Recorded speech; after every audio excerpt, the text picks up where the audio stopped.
So we are now having really good discussions. They started last night, a little bit, the night before that, and I think they're very good.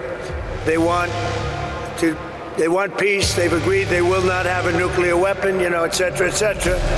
But we'll see. You have to get it done. But I would say there's a very good chance. And it began when I said that we were planning tomorrow on shooting down some of their power plants, and we're going to hold that up. Hopefully we won't have to do it. And hopefully we can make a deal that's good for all of us, including the Middle Eastern allies that have been very good to us, including Israel, that's been a great partner in this fight.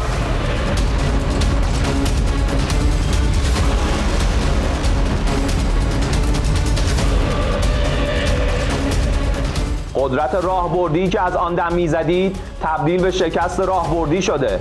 مدعی ابرقدرتی دنیا اگر می‌توانست از این مخمصه رها شود تا حالا شده بود. اسم شکستتان را توافق نگذارید. دوران وعده‌هایتان به سر رسیده. امروز در جهان دو جبهه وجود دارد.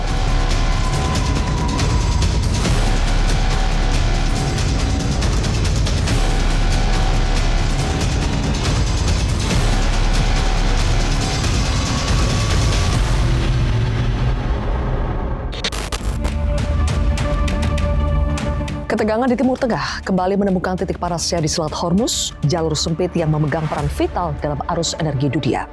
Di tengah eskalasi, Donald Trump melontarkan ajakan kepada negara-negara sekutu untuk ikut mengawal jalur ini demi menjamin stabilitas distribusi minyak. Namun ajakan tersebut tidak sepenuhnya disambut. Jepang misalnya memilih menahan diri dan menolak keterlibatan langsung dengan alasan menjaga netralitas serta menghindari eskalasi konflik yang lebih luas. I'm demanding that these countries come in and protect their own territory because it is their territory. It's the place from which they get their energy, and they should come and they should help us protect it. You could make the case that maybe we shouldn't even be there at all because we don't need it. Namun di balik pernyataan keras itu, sikap Trump justru kerap berubah-ubah. Di satu sisi ia mendorong pengawalan militer, di sisi lain ia menyatakan keengganan untuk terlibat konflik panjang. Inkonsistensi ini menciptakan ketidakpastian di pasar global dan seperti biasa, pasar membenci ketidakpastian.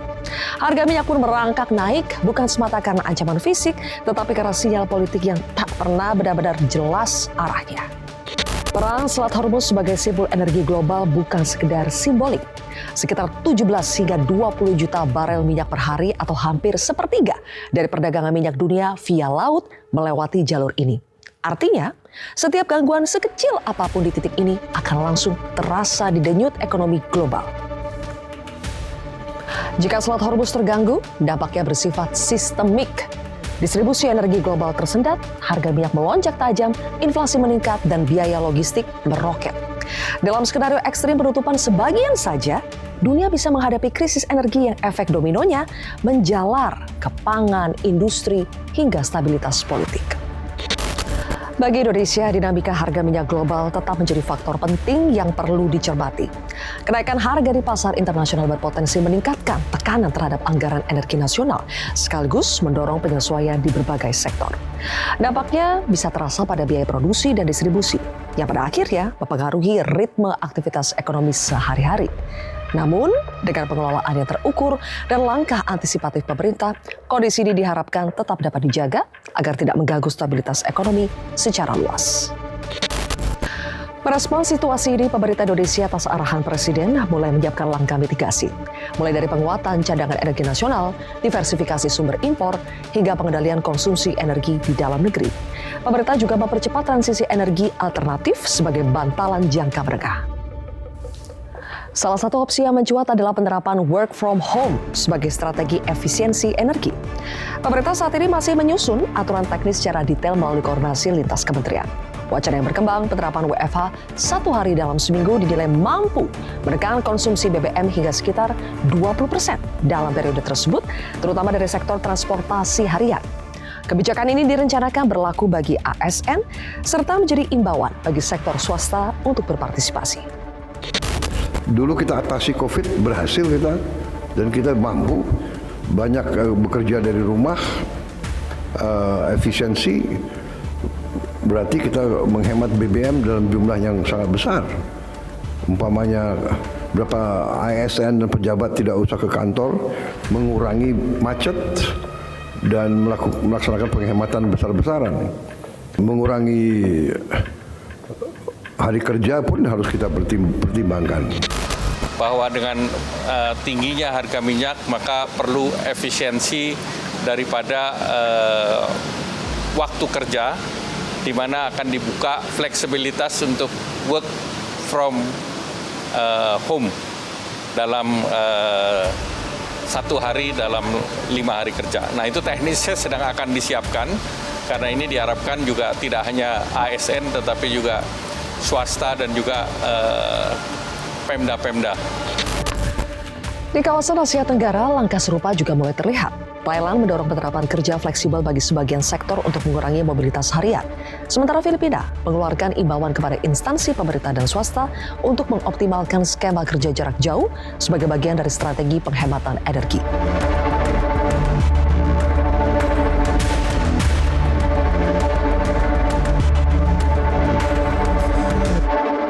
Pendekatan ini menunjukkan bahwa WFH semakin dipandang sebagai langkah cepat dan adaptif dalam respons potensi tekanan energi akibat dinamika global.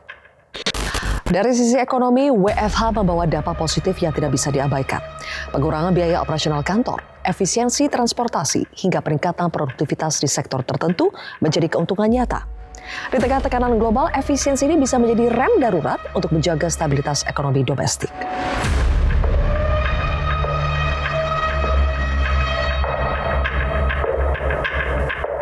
Selat Hormuz bukan sekedar jalur air. Selat ini menjadi penentu ritme ekonomi dunia. Saat tekanan global meningkat, ketahanan bukan soal siapa yang paling kuat, melainkan siapa yang paling siap. Inilah kontroversi selengkapnya. Riuh Hormuz mengusik dunia. Bersama saya, Zilvia Iskandar.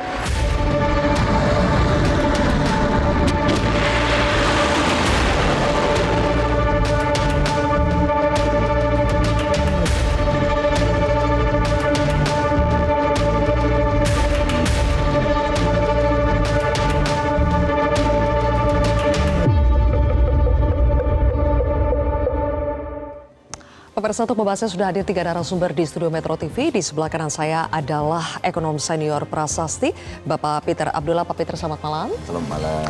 Berikutnya juga ada tenaga ahli utama Badan Komunikasi Pemerintah, Fitra Faisal. Mas Fitra, selamat malam. Selamat malam. Terima kasih sudah hadir. Dan juga ada pakar intelijen, Mas Ridwan Habib. Selamat malam, Mas Ridwan. Selamat malam. Terima kasih semuanya sudah hadir di kontroversi. Sebelum kita memulai perbincangan pada malam hari ini, saya ingin putarkan terlebih dahulu pernyataan terakhir dari masing-masing kubu, baik itu dari Amerika Serikat maupun Iran. Berikut ini. Day by day, the Iranian regime is being crippled, and their ability to threaten the United States and our allies is being significantly weakened. Their ambitions of building a nuclear weapon have also been crushed to an even greater degree than they were in Operation Midnight Hammer in June 2025. That's why you're beginning to see the regime look for an exit ramp. They recognize they are being crushed, their ability to attack American and allied forces, as well as their ability to defend their own territory is dwindling literally hour by hour. Following President Trump's powerful threat on Saturday evening, it was made clear to the United States that Iran wanted to talk. President Trump is willing to listen, but the president's preference is always peace. There does not need to be any more death and destruction. But if Iran fails to accept the reality of the current moment, if they fail to understand that they have been defeated militarily and will continue to be, President Trump will ensure they are hit harder than they have ever been hit before. قدرت راهبردی که از آن دم میزدید تبدیل به شکست راهبردی شده. مدعی ابرقدرتی دنیا اگر میتوانست از این مخمصه رها شود تا حالا شده بود. اسم شکستتان را توافق نگذارید. دوران وعده هایتان به سر رسیده. امروز در جهان 2 جبهه وجود دارد.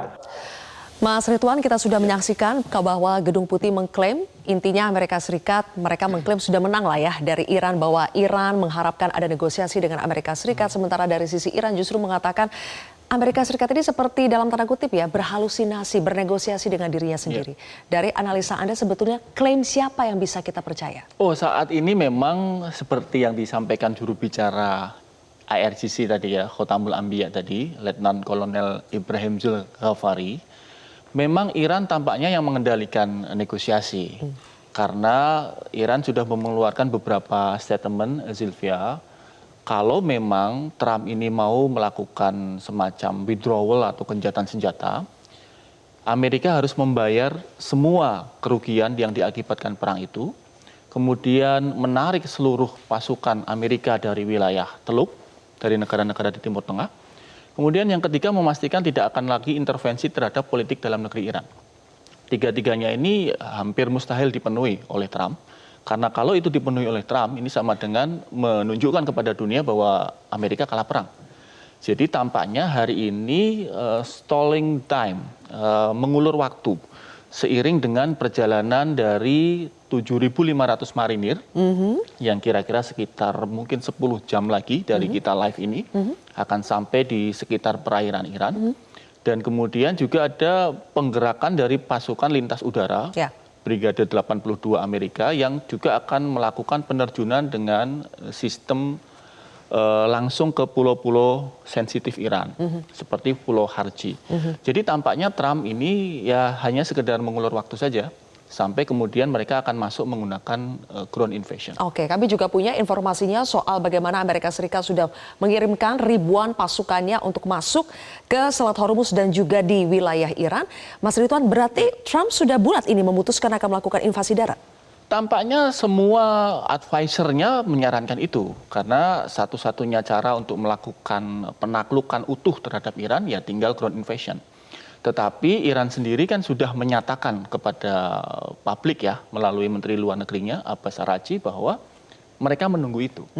Mereka menunggu ground invasion karena Iran sudah mempersiapkannya lama sekali, puluhan tahun. Pasukan infanteri Iran ini sudah berlatih tactical guerrilla selama mungkin belasan tahun dan menunggu momentum ini. Pagi ini kantor resmi berita Iran, IRNA, Iran News Agency, meluncurkan beberapa video yang menunjukkan bagaimana persiapan pasukan darat Iran menyambut pasukan Amerika. Dan tampaknya kalau ini nekat, Trump ini nekat, maka dia akan menghadapi situasi seperti dulu Amerika menginvasi Vietnam, seperti dulu Amerika di Afghanistan, dan seperti dulu Amerika di Irak. Oke, dari analisa Anda, kenapa akhirnya Trump memutuskan untuk melakukan invasi darat? Apakah cara-cara lain sudah tidak mempan lagi atau karena sudah terlanjur makanya harus dituntaskan? Hitungan awal, Zilvia, dengan kemampuan sophisticated dari teknologi militer Amerika, 3 hari selesai mestinya. Karena mereka punya ratusan jet tempur, kemudian serangannya dipandu secara sangat presisi oleh AI, Maven dan Anthropic, yang kemudian koordinatnya sangat presisi. Tetapi ternyata tactical operationnya 98% berhasil, tetapi strategic operationnya tidak berhasil. Ini yang disebut dengan strategic defeat. Secara taktis Amerika ini unggul karena menghancurkan berbagai macam target militer, tetapi secara strategis sama sekali tidak berdampak. Kenapa? Karena pemerintahannya masih eksis, kemudian masyarakatnya masih mendukung pemerintah, dan militernya masih siap untuk melawan. Sehingga karena strategic defeat tadi akhirnya ya, mau tidak mau ground invasion sebagai last option. Untuk tetap dengan misi awal mengganti rezim? Salah satunya itu. Tetapi yang sebenarnya mulai backdown ya Trump ini ya. Dia menyebut juru bicara parlemen Iran, Mohammad Ghalibaf, itu sebagai the next prominent leader. Karena itu katanya perwakilan Iran yang bernegosiasi dengan Amerika ya? Bisa bernegosiasi dengan Amerika. Tetapi kalau kita monitor tweetnya Ghalibaf, ya saya nanti mantau sebelum kita live ini, justru Ghalibaf ini yang paling resisten dengan narasi negosiasi dengan Amerika. Jadi tampaknya Trump lagi-lagi ilusi atau mungkin pembisiknya yang salah. Baik, ada satu lagi yang mungkin ini juga adalah ilusi ketika Trump mengatakan ingin mengelola Selat Hormuz bersama-sama dengan Iran. Coba kita simak dulu pernyataannya berikut ini. That'll be opened very soon if this works. How soon? And who's in control of it? Will Iran still be able to control the flow of oil? Be jointly controlled. By who? Maybe me. You want the United States to be Me and the Ayatollah, whoever the Ayatollah is, whoever the next Ayatollah. Baik, Pak Peter, kita langsung membahas agak jauh ya soal kemungkinan Apakah konflik ini, ketegangan di Timur Tengah itu bisa selesai dengan cara berbagi, berkolaborasi antara Amerika Serikat dengan Iran sama-sama mengelola Hormuz, atau itu mustahil? Ini saya bukan ahli intelijen seperti tadi ya, tapi logikanya. Logika pengelolaan ini ya, kan dengan melihat jalur konflik perdagangan di yang situ. sudah sedemikian Ya. panjang, dengan luka yang sudah sedemikian dalam, saya kira nggak mungkin. Ya. Ini adalah sebuah kondisi yang akan mengubah segalanya. Ya. Ini akan mengubah tatanan. Dan itu tentu tidak akan berjalan dengan sangat mudah. Pasti akan membutuhkan waktu yang panjang. Ya. Dan saya kira tadi dijelaskan kondisinya sebenarnya dalam kondisi sekarang ini, Iran walaupun secara taktis tadi memang kalah, dan kalau kita lihat dari korban, kita lihat dari kehancuran, jelas Iran yang menderita paling besar sekarang ini dibandingkan dengan Amerika dan Israel.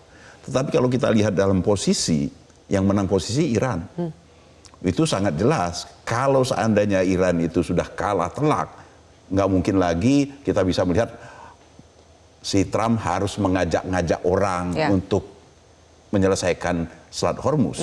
Kalau Iran sudah sedemikian kalahnya, yang seperti disampaikan selalu berulang-ulang oleh pihak Trump, oleh Amerika, maka akan sangat mudah mereka itu take over Selat Hormuz.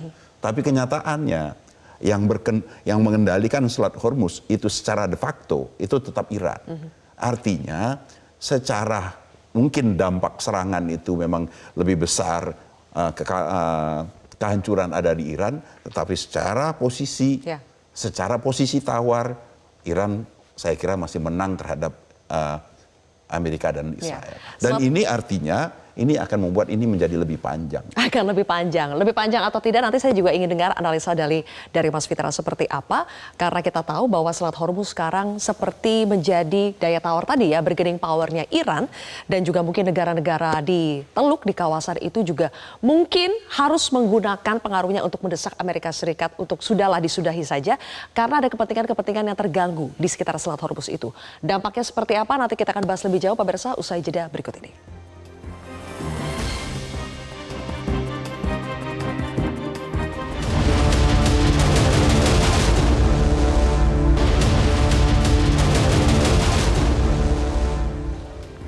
Pemirsa, dampak terbatasnya akses kapal-kapal tanker melewati Selat Hormuz sudah sangat terasa di sejumlah negara, terutama bagi mereka yang menggantungkan stok minyak mentah dari negara-negara di kawasan yang melewati Selat Hormuz. Filipina misalnya sebagai negara yang mengandalkan sekitar 90% kebutuhan minyak mereka dari Teluk, Filipina tentu sangat terdampak dengan ketegangan yang terjadi di Selat Hormuz. Hingga akhirnya pemerintah Filipina mendeklarasikan darurat energi nasional berlaku di negaranya.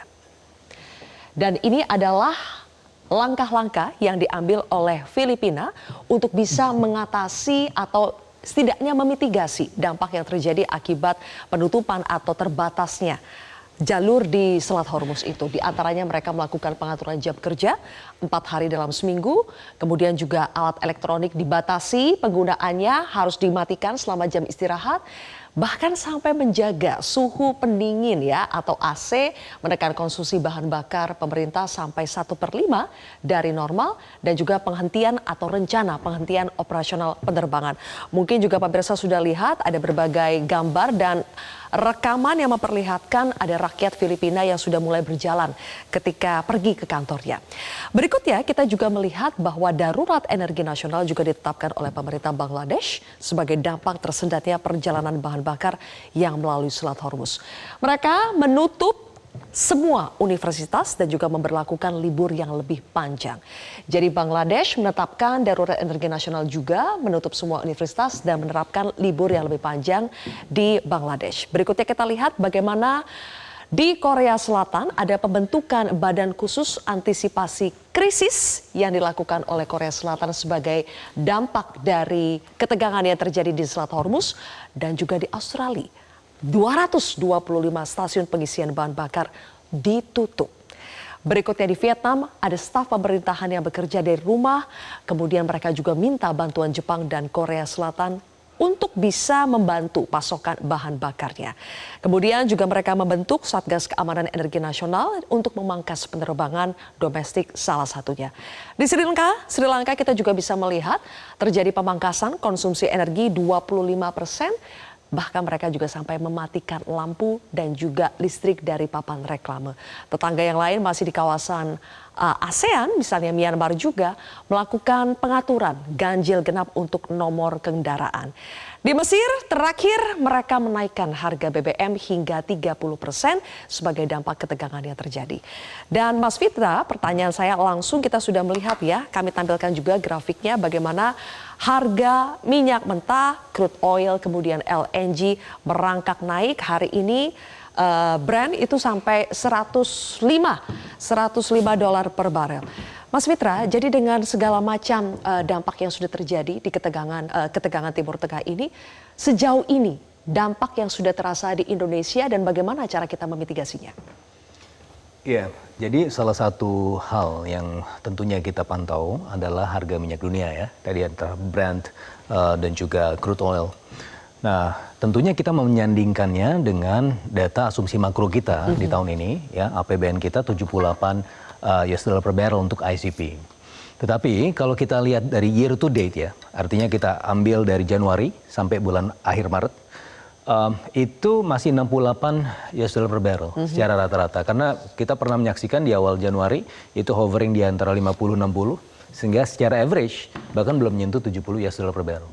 Tetapi tentu saja Presiden juga sering menyampaikan kewaspadaan. Makanya dalam beberapa kali pertemuan, entah itu ratas atau rapat kabinet penuh, Presiden selalu menyampaikan bahwa ya kita perlu heads up ya, dan bahkan heads up ini sudah merupakan bagian dari skenario Presiden semenjak tahun lalu ya. Di bulan Februari 2025 Presiden waktu itu mengumpulkan para redaktur media dan bahkan sempat menyampaikan bahwa we are living in a very dangerous period dan kemungkinan besar Amerika Serikat akan menyerang Iran, dan itu kejadian sekarang, dan itu sudah dipersiapkan semenjak jauh-jauh hari. Sehingga apa yang kita alami sekarang, this is not our first rodeo. Di tahun 2022 sempat ada Rusia dan Ukraina, tahun 2022 di bulan Februari, dan itu sempat juga harga minyak dunia itu sampai 120 US dollar per barrel, dan kita mampu bertahan ya secara kondisi fiskal dan secara finansial. Nah, di tahun 2024 juga sempat terjadi Iran versus Israel.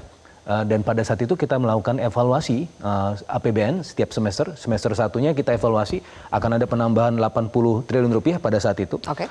Dan akhirnya itu tidak terpakai. Kenapa? Karena ada deeskalasi. Nah, ketika kita meng-carry overnya ke sekarang ini, apakah situasi fiskal kita masih sangat memadai? Ya. Sampai titik ini belum ada masalah. Ya, meskipun pemerintah sudah melakukan beberapa heads up. Salah satunya adalah ada potensi efisiensi, ya apa yang disampaikan Pak Purbaya, ya beberapa kementerian-kementerian juga harus disisir lagi program-program prioritasnya. Kemudian juga ada hal-hal yang lain yang kemudian membuat dari sisi fiskal kita untuk bisa menjaga supaya harga BBM ini itu tidak naik. Ya artinya subsidi dan kompensasi energi bisa saja bertambah, bisa saja ya. Tetapi itu harus melihat dari data beberapa bulan ke depan, karena kita melihatnya ICP 70 US dollar per barrel itu average setahun. Nah, ketika dalam misalnya bulan Juli nanti itu konsisten di atas 100 US dollar per barrel, maka akan ada potensi penambahan tersebut. Nah, penambahan itu ada nggak uangnya? Untuk sementara ini dari hasil sisiran fiskal kita sudah punya 60-80 triliun rupiah.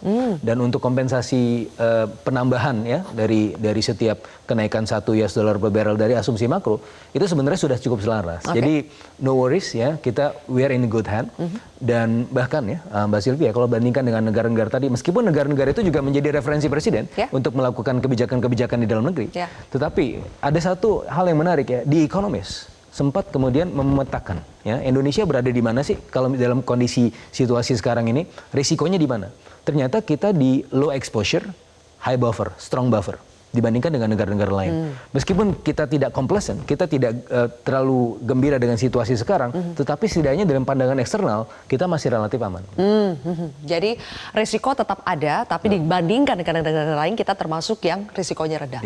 Tapi Pak Peter, sebetulnya seberapa penting Seberapa signifikan jalur Selat Hormuz ini bagi ketahanan energi dunia ya, bukan hanya Indonesia tapi dunia sebetulnya.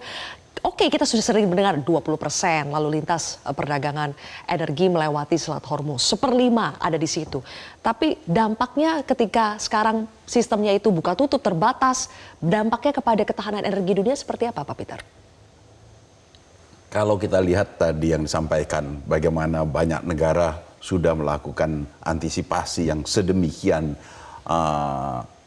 mendasar ya. Kebijakan-kebijakan, saya kira itu kebijakan-kebijakan yang sangat mendasar ya. Itu mencerminkan betapa pentingnya posisi dari Selat Hormuz dan dampak ikutannya. Karena memang tidak bisa kita melihat hanya Selat Hormuznya sendiri. Selat Hormuz harus kita lihat secara ekosistem, ya, secara keseluruhan dampaknya terhadap hal-hal lain. Walaupun kalau kita lihat dari jumlah, dia kan hanya berdampak kepada 20% total supply energi. Tapi yang dilihat adalah rangkaian dampak berikutnya. Inilah yang kemudian menyebabkan berbagai negara itu mengantisipasi hal secara lebih serius, secara lebih hati-hati. Ya. Ada dua hal yang menjadi titik utama di sini. Yang pertama adalah dampak dari Hormuz itu akan mempengaruhi secara keseluruhan rantai pasok. Ya. Tidak hanya yang 20%, tapi juga yang 80% akan ikut terpengaruh. Yang kedua adalah yang saya kira yang benar-benar menjadi pertimbangan utama mereka melakukan antisipasi yang sedemikian besar, itu dikarenakan mereka memiliki keyakinan bahwasanya kondisi ini tidak akan jangka pendek. Jadi kalau dua hal ini kita gabungkan, maka pertanyaan tadi saya menjawabnya dengan sangat sangat besar. Firm ya? Ya, firm sangat besar. Dan itu sudah terrefleksi bagaimana banyak negara mengantisipasinya dengan sebuah perencanaan, itu perencanaan krisis. Ya. Artinya ini sesuatu yang bisa mengakibatkan krisis. Kalau sesuatu yang bisa mengakibatkan krisis tentunya adalah sesuatu yang sangat besar. Oke. Dan ketika kita mendengar yang terbaru, Mas Ridwan, di mana tadi Israel sudah membunuh ya Komandan Angkatan Laut IRGC, Tang Siri, sudah tewas. Apakah ini kan dia dianggap sebagai tokoh di balik penutupan Selat Hormuz. Apakah ketika komandannya sudah tewas, ini akan lebih memudahkan jalan Amerika dan sekutunya untuk bebas melewati Selat Hormuz? Sama sekali tidak ya, Sylvia. Tentara Zionis Israel ini lupa bahwa kaderisasi dari Iran ini sudah dipersiapkan lama sekali. Bahkan tidak hanya militernya, Sylvia. Anak-anaknya sejak SD, sejak madrasah itu sudah diberikan doktrin bahwa ketika nanti kamu besar, musuh kamu adalah Amerika dan Zionis Israel. Jadi kalau diwafatkan satu, dibunuh satu, itu penggantinya sudah online, sudah inline, sudah antri berbaris untuk menyiapkan itu. Kalau Zilvia cek data statistik, dari 90 juta jiwa masyarakat Iran, itu mayoritas usianya adalah 30 sampai 45. Mayoritas usianya. Jadi generasi X, generasi Z. Dan yang diserang oleh Zionis Israel dan Amerika ini, pimpinan-pimpinan yang berusia 60, 70, 80. Jadi Gen Z-nya, kolonel-kolonelnya, letnan kolonelnya seperti Letkol Ibrahim Zegovari itu, milenial ya dia itu ya? adalah Gen Z. Dan dia bayangkan ini letnan kolonel tiap hari bikin jumpa pres membuli Presiden Trump. Ini presiden Jubir. Dilawan sama jubir. Letnan kolonel ya. Bayangkan. Ini presiden Amerika dilawan oleh letnan kolonel. Ini kan sebuah pesan yang sungguh luar biasa dari Iran bahwa ya level Trump ini ya cuma letkol gitu bagi Iran. Nah ini yang membuktikan bahwa mereka memang sudah siap secara kaderisasi. Kemudian ketika tadi informasi bahwa ada ribuan pasukan marinir ya yang juga dikirimkan oleh Amerika Serikat, itu maksudnya mau apa di Selat Hormuz? Apakah mereka bisa kalau harus head to head antara Angkatan Laut Amerika dengan Angkatan Laut Iran di Selat Hormuz bagaimana? Target mereka 3. Pertama adalah Pulau Harji. Ini memang penyimpanan oil reserve Iran yang cukup besar.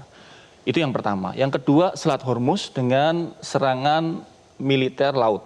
Kemudian yang ketiga adalah fasilitas-fasilitas nuklir yang belum bisa dihancurkan dengan B-52, pesawat siluman itu. Jadi 3 titik itu yang akan ditarget oleh pasukan khusus Amerika, Delta Force, Brigade 82, Marinir, 3 itu. Tetapi semuanya sudah dideteksi oleh Iran. Letnan Kolonel Ibrahim itu sudah mengatakan bahwa kalau kalian masuk Pulau Kharji, kalian akan mendapatkan neraka dunia, tanda petik. Jadi semua itu sudah diantisipasi. Dan tampaknya memang Iran sudah sangat siap dengan senjata-senjata rahasia. Termasuk yang kami dengar terbaru, mereka ini punya semacam kapal selam kecil yang kemudian bisa bergerak secara taktis dan lincah untuk melakukan serbuan-serbuan ringan ke pertempuran laut, Mandala Laut. Nah ini yang sama sekali belum dihitung saya kira oleh Amerika dengan kapal induknya yang begitu besar dan manuvernya begitu sulit. Sama sekali belum dihitung, padahal kan intelijen Amerika seharusnya, Pentagon semuanya harusnya punya data yang lengkap soal ini kan Mas. Tapi kenapa mereka tetap ibaratnya kok konyol sekali mau menyerang, masuk ke rumah lawan yang pastinya lawan itu sudah menguasai rumah mereka. Boleh dijawab nanti ya, Mas Ridwan, kita harus jeda terlebih dahulu, pemirsa. Kontroversi akan kembali sesaat lagi.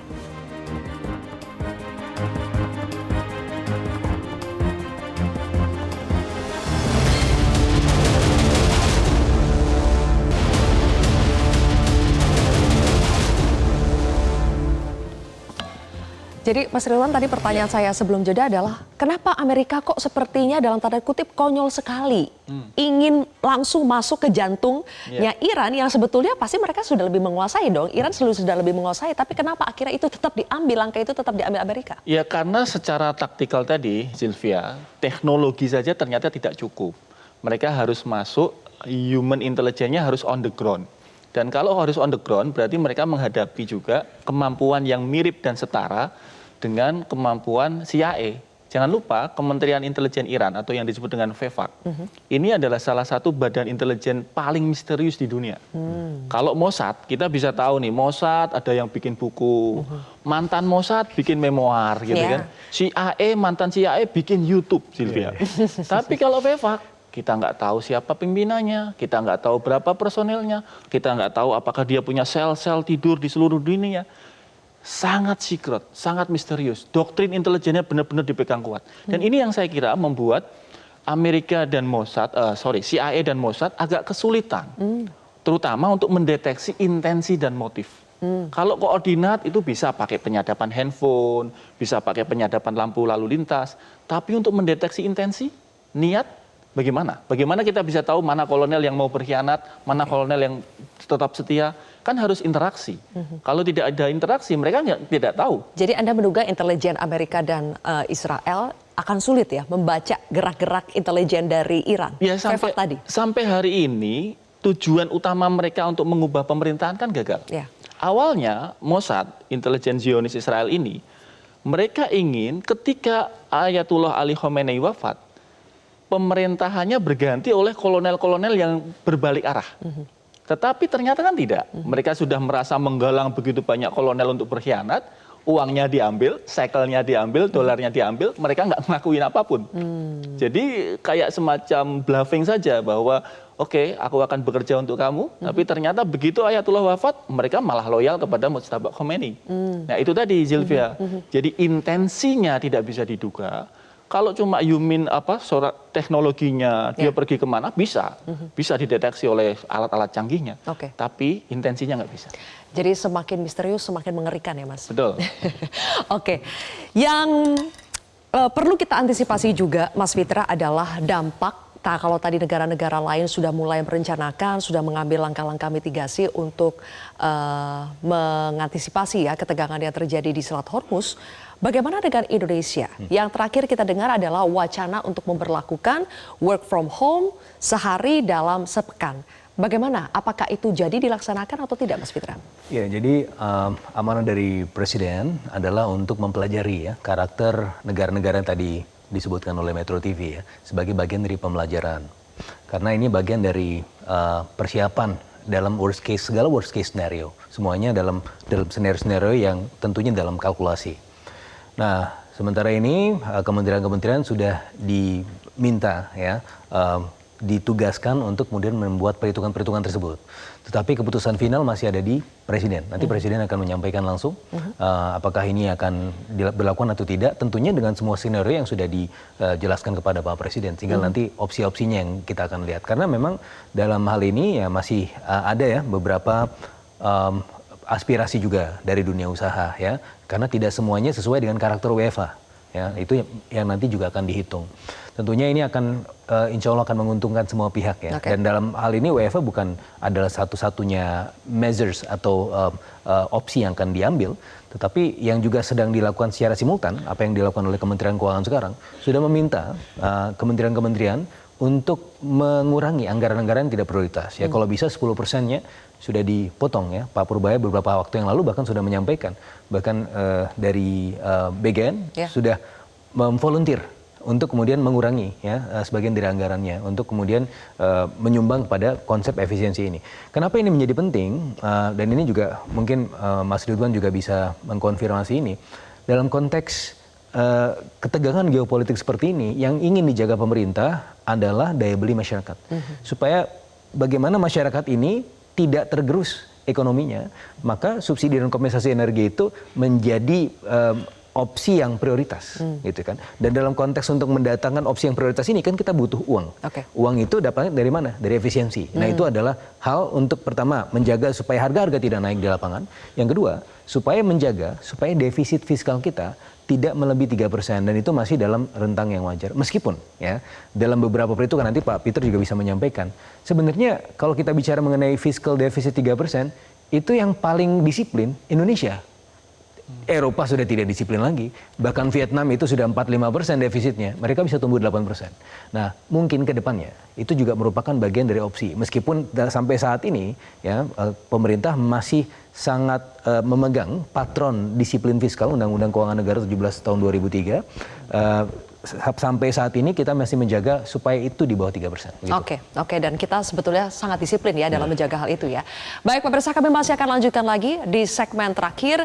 Meskipun kita tidak bisa mengira-ngira ya kapan agresi Amerika, Israel dengan Iran ini akan berakhir, tapi setidaknya ada tanda-tanda yang bisa kita baca dan itulah yang harus kita lakukan untuk bisa mempersiapkan diri lebih baik lagi. Nanti kita akan bahas di segmen terakhir, tetaplah di Kontroversi.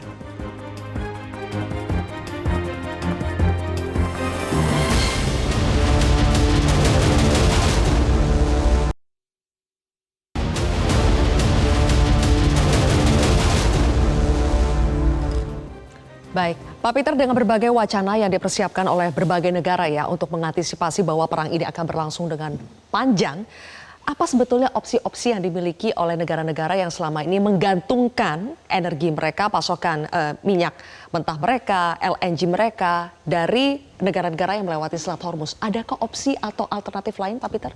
Kalau kita lihat dari semua kebijakan yang diambil tadi, nggak ada opsi. Opsinya kan adalah keterbatasan supply. Bahkan mungkin supply-nya benar-benar akan kering nantinya. Oleh karena itu langkah-langkah yang diambil adalah melakukan pembatasan konsumsi. Agar supaya ketersediaan cadangan mereka yang sangat tipis, ya ini menarik tadi yang disampaikan oleh Mas Fitra kan. Kalau kita itu kan eksposurnya kecil, cadangan kita gede. Ya. Nah ini kalau yang dilihat tadi misalnya dari Filipina. Filipina itu 90% mereka bergantung kepada Selat Hormuz. Berarti eksposur mereka kan besar. Cadangan mereka sedikit. Oleh karena itu kalau mereka tidak buru-buru mengantisipasi dengan mengambil kebijakan yang ekstrim, membatasi secara ekstrim, maka mereka akan sangat sulit untuk, karena mereka balik lagi, mereka tidak punya opsi. Ketika dengan asumsi ya kita memperkirakan ini akan panjang ya, bahwasanya supply benar-benar akan terganggu karena ini tidak hanya Selat Hormuz yang kontribusinya hanya 20%, tapi juga akan mempengaruhi semua jalur supply yang lain, maka kita tidak punya opsi. Ya, opsi yang kita miliki adalah satu-satunya adalah dengan membatasi konsumsi kita, mengurangi ketergantungan kita. Ya, hanya itu yang bisa dilakukan. Akses yang dimiliki oleh kita selama ini bagaimana, Mas Fitra, semenjak ketegangan terjadi di selat yang merembet ke Selat Hormuz ya? Bagaimana sebetulnya akses? Kan kalau Iran sudah mengatakan sebetulnya kapal-kapal non-musuh itu boleh bebas untuk melewati Selat Hormuz, tentunya dengan sejumlah syarat, misalnya meminta izin pada otoritas Iran dan sebagainya. Kalau selama ini akses kita bagaimana? Akses kita masih lancar, meskipun di situ tentunya ada pembatasan-pembatasan ya. Jadi kalau kita melihat dalam konteks itu, kita diuntungkan dengan netralitas kita, itu yang pertama. Terus yang kedua, tadi Mbak Sylvia sempat menyinggung mengenai ini mau ditutup berapa lama sih? Ya, perangnya itu berapa lama? Berarti kan Hormuz itu adalah fungsi dari perangnya berapa lama? Nah, meskipun kita tidak bisa, ada yang bisa memprediksi berapa lama perangnya, tetapi setidaknya kalau dalam konteks Trump, Presiden Trump, itu ada dua variabel sensitif yang bisa kemudian membuat Trump menjadi lebih moderat. Yang pertama adalah keberadaan dari obligasi pemerintah US yang bertenor 10 tahun. Nah itu tidak cuma saya yang kemudian melakukan testing itu, sudah banyak ekonom juga, yang menunjukkan bahwa kalau misalnya yield rate-nya itu sudah memuncak menjadi 4,3 atau 4,4, itu akan menghadirkan tekanan fiskal yang berlebihan di pemerintah Amerika Serikat. Sehingga pada akhirnya kalau kita lihat sepanjang beberapa pekan terakhir, Trump sudah mulai mengatakan bahwa kita akan melakukan negosiasi. Meskipun tadi Pak Ridwan juga menyampaikan ini buying time juga, tetapi dalam konteks Trumpnya, dia sudah mulai blink first ya dalam konteks game teori. Ini kan chicken game. Siapa yang blink first? Yang blink first ternyata Trump. Pertama dengan konteks variabel USD 10-year yield tadi. Yang kedua adalah konstituen Trump, kebanyakan yang di daerah Industrial Belt dan juga Bible Belt yang di daerah selatan, itu sangat sensitif terhadap pergerakan harga petrol. Dan harga petrol ini sudah memuncak di Amerika Serikat, sehingga itu akan mempengaruhi emosi dari konstituensi Trump. Dan makanya beberapa waktu yang lalu juga Senator Graham dari South Carolina juga menyampaikan concernnya ketika Israel menyerang kilang minyak di Iran. Meskipun si South Carolina Senator ini Graham tadi itu sebenarnya warmongering, suka perang dan memang suka Presiden Trump menyerang Iran, tetapi ketika sudah masuk ke ongkos energi itu mempengaruhi wilayah konstituensinya. Sehingga setidaknya kalau kita melihat dalam konteks intensi atau revealed preference dari Trump, dia akan lebih mengurangi ya serangannya ke Iran, meskipun ya Iran sama Israel ini belum ada yang bisa mengontrol, wild card-nya di situ. Tetapi setidaknya dari faktor Amerika Serikat itu kita sudah mulai melihat ada konteks retreating, dan harga Brent juga sudah mulai lebih terstabilisasi dengan konteks Trump yang jauh lebih moderat terhadap Iran. Moderat itu maksudnya sudah mulai melunak begitu ya? Betul. Dengan dua variabel tadi, Anda melihat itu ada indikasi bahwa ini sepertinya setidaknya dari pihak Amerika, dari pihak Trump yang akan perlahan mundur teratur, tapi tinggal dicari exit strateginya yang main cantiknya itu bagaimana supaya nggak malu-malu amat ya. Mas Ridwan, kalau sekarang dari Iran juga mengancam bukan hanya menutup Selat Hormuz bagi negara-negara musuh ya, tapi juga sampai menutup Laut Merah, itu dampaknya akan seperti apa dan apakah itu benar juga akan dilakukan oleh Iran? Tampaknya enggak ya, sudah dijelaskan oleh Menteri Luar Negeri Iran bahwa mereka tidak memusuhi negara-negara Teluk. Kenapa mereka menyerang Bahrain? Kenapa mereka menyerang Oman? Uni Emirat Arab, karena di situ ada pangkalan-pangkalan Amerika di sana. Jadi ketika Amerika sudah withdrawal pasukannya dari pangkalan-pangkalan itu, maka sudah tidak ada lagi legitimasi untuk diserang. Jadi saya kira tadi Sylvia, penjelasan dari Mas Fitra tentang kesiapan Indonesia secara ekonomi, itu menurut kami harus juga ditambah dengan kesiapan Indonesia menghadapi potensi polikrisis geopolitik. Polikrisis ini nggak hanya ekonomi, ada krisis sosial, krisis teknologi, dan juga krisis politik.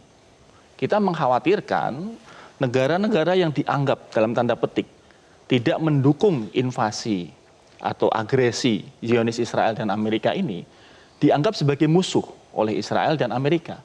Dan kalau dianggap sebagai musuh, maka dia menjadi target. Nah, kalau dalam konteks Indonesia, tentu saja Presiden Prabowo jelas dalam beberapa wawancara, termasuk yang terakhir dengan media, mengatakan bahwa Indonesia tetap menjaga perdamaian dunia. Artinya tentu saja Indonesia tidak setuju dengan serangan Zionis Israel itu. Baik, tapi kalau kita berbicara soal perkiraan ya, Mas Ridwan, masing-masing intelijen kan seharusnya punya perkiraan sebetulnya kalau mengambil strategi ini outputnya apa. Apakah sudah bisa diprediksi kira-kira sebetulnya hasil dari perang ini seperti apa, siapa sebetulnya pihak yang paling merugi kalau perang ini terus berlanjut? Hari ini zero sum game buat dua-duanya. Karena bagi Amerika dalam doktrin Clausewitz, tiga-tiganya dia gagal. Tidak berhasil menguasai pemerintahan, tidak berhasil menguasai militer, mengubah militer untuk membelot, tidak berhasil menguasai willingness dari people. Rakyatnya tetap mendukung rezim Iran.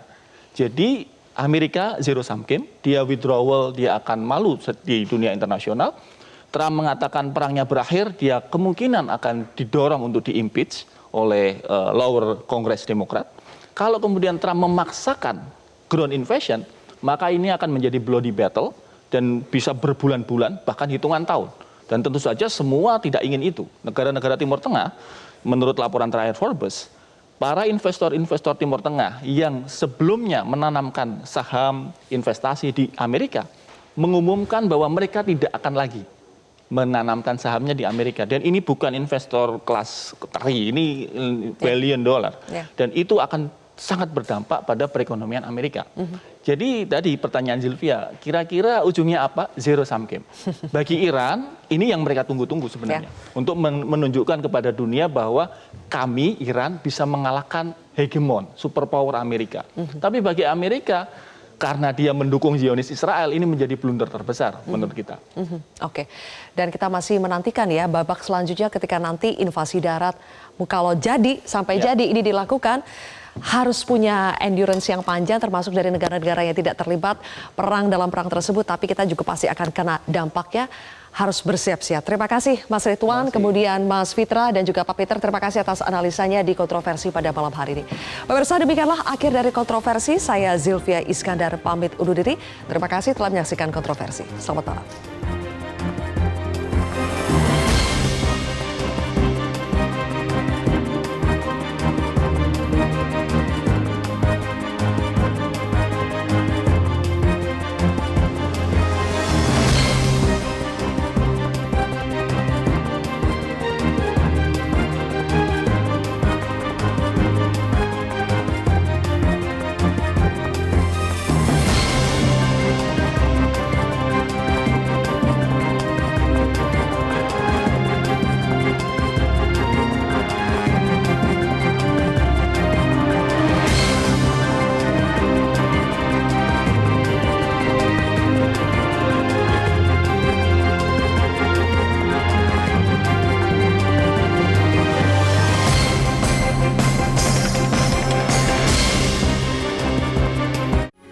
Metro TV. Jelajahi cara baru mendapatkan informasi. Download Metro TV Extend sekarang.